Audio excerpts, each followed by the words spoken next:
आदिकाल से ही हमारे सनातन धर्म में व्रत और उपवास करने का बहुत महत्व बताया गया। जहाँ कोई व्रत, कोई उपवास हम अपनी कामना की पूर्ति के लिए करते हैं, कोई उपवास हम भगवान की प्रसन्नता के लिए करते हैं, कोई उपवास करने से हमें, व्रत करने से हमें मोक्ष की प्राप्ति होती है, कोई उपवास व्रत करने से हमारे इष्ट प्रसन्न होते हैं। इन्हीं व्रत और उपवासों में अगर हम एक प्रमुख व्रत उपवास की बात करें तो वह एकादशी। हमारे शास्त्रकार आज्ञा करते हैं कि प्रत्येक सनातनी जिसने हिंदू धर्म में, वैदिक हिंदू धर्म में जन्म लिया है, उसको यह एकादशी का व्रत करना ही चाहिए। हमारे यहाँ साल भर में 12 महीने होते हैं, एक महीने में 2 पक्ष, तो साल भर के 12 × 2 24 एकादशियाँ आती है। और जब अधिक पुरुषोत्तम मास आ जाता है तब यह 26 एकादशियाँ हो जाती है। तो ये सारी एकादशियों का व्रत करने से हमारे द्वारा जाने अनजाने में, कभी हम अगर बिजनेस में हैं तो हमें जानबूझ करके कोई अपराध करना पड़ता है, गलत कार्य करना पड़ता है, कभी हम किसी से व्यवहारिकता में झूठ बोल देते हैं, कभी हमसे अनजान में न चाहते हुए भी पाप हो जाता है। लेकिन हमने जो गलत कार्य किया उसकी सजा तो मिलनी है। अब हमारे यहाँ तो कहते हैं कि कलयुग में व्यक्ति को जीवे शतम शतायु, 100 साल जीना चाहिए, लेकिन पाप कर्मों के कारण व्यक्ति की आयु वैसे ही कम हो जाती है। तो हम चाहें कि हम पूर्ण आयु जिए, स्वस्थ जिए, हमारे जीवन में भक्ति हो, भगवान की कृपा हो, तो एकादशी का व्रत उसके लिए सर्वोत्तम उपाय हमारे शास्त्रों में बताया गया है। आज इस एकादशी का हम बात करेंगे। यह श्रावण मास के शुक्ल पक्ष में आती है। काफ़ी लोग इसको पवित्र एकादशी या कुछ लोग पुत्रदा एकादशी भी कहते हैं। इसके महत्व के विषय में, इस एकादशी के विषय में हमारे शास्त्र में एक कथा आती है कि बहुत पुरानी बात है। बहुत एक नगर था जिसका नाम था महिष्मतिपुरी। उस महिष्मतिपुरी में एक राजा थे जिनका नाम था महिजीत, और यह अपनी जो प्रजा थी उसको अपनी संतान की तरह पालन करते थे। उनके राज्य में कोई कष्ट नहीं, कोई गलत कार्य नहीं, प्रजा भी बहुत सुखी थी। लेकिन होता है ना कि जहाँ पर खाने वाले बहुत हो वहाँ खाने के लिए कुछ नहीं होता, और जहाँ खाने के लिए बहुत कुछ है वहाँ खाने वाले कोई नहीं होते। अब राजा के यहाँ इतना धन था, राज्य था, ऐश्वर्य था, राजा की प्रजा भी बहुत खुश, बहुत प्रसन्न। लेकिन राजा को एक बात हमेशा अपने मन में खटकती कि मेरा इतना धन, ऐश्वर्य है, वैभव है, इसको संभालेगा कौन? क्योंकि राजा के कोई संतान नहीं थी। अब इस बात से राजा तो परेशान था, लेकिन साथ साथ उनकी प्रजा भी परेशान थी।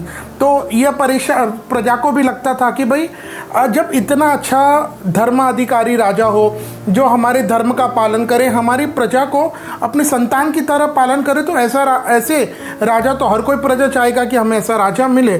तो इन्हीं प्रजा को लगा कि इस राजा के बाद इनका पुत्र नहीं होगा तो हमारा लालन पालन इतनी अच्छे से कैसे होगा, हमारे राजा को कोई ना कोई पुत्र होना चाहिए। तो वो सारी प्रजा इकट्ठी हुए, घूमने लगे। तो उन्हें वन में एक ऋषि दिखे जिनका नाम था लोमेश ऋषि।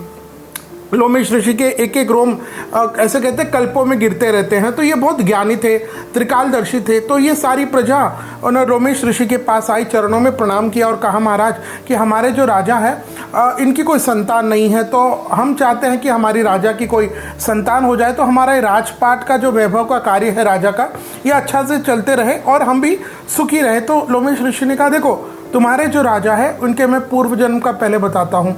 ऋषि कहने लगे कि पूर्व जन्म में ये जो राजा थे इनके कर्म अच्छे नहीं थे।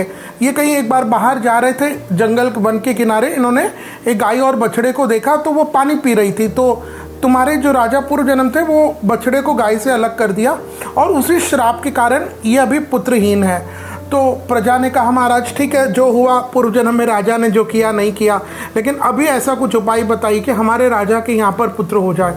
तब लोमेश ऋषि ने कहा, आप एक काम करो, आप प्रजा हो, आप इतने चिंतित हो तो आप श्रावण मास के शुक्ल पक्ष की पुत्रदा पवित्र एकादशी का व्रत करो, उसका फल अपने राजा को दे देना, तो राजा के यहाँ संतान हो जाएगी। प्रजा आज्ञाकारी थी।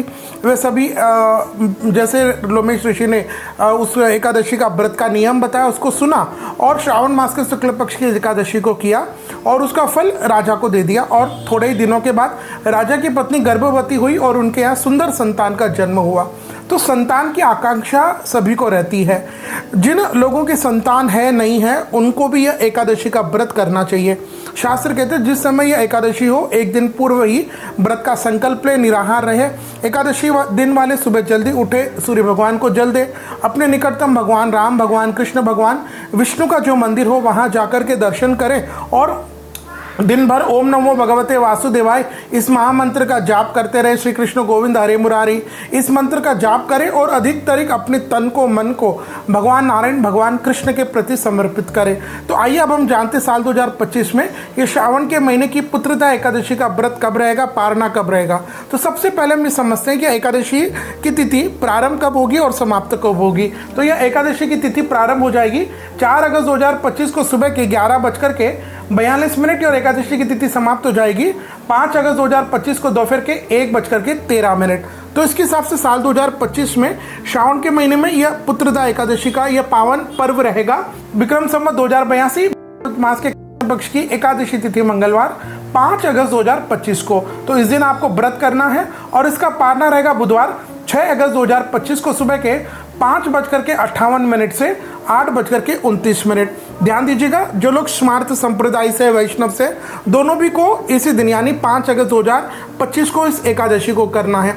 विशेष करके मैं तो कहूँगा जिनकी संतान नहीं है, आप भगवान कृष्ण में पूर्ण आस्था रख करके इस व्रत को कीजिए और भगवान आपकी झोली भरेंगे, आपकी गोद भरेंगे। आपके घर में ठाकुर जी या राधा रानी जिनकी भी इच्छा होगी वो आएंगे और आपका वंश आगे बढ़ेगा। तो यह एकादशी के दिन हमें भक्ति भाव से इस एकादशी का व्रत करने से हमारा स्वस्थ रहता है और ठाकुर जी की कृपा हमारे पर हमेशा रहती है।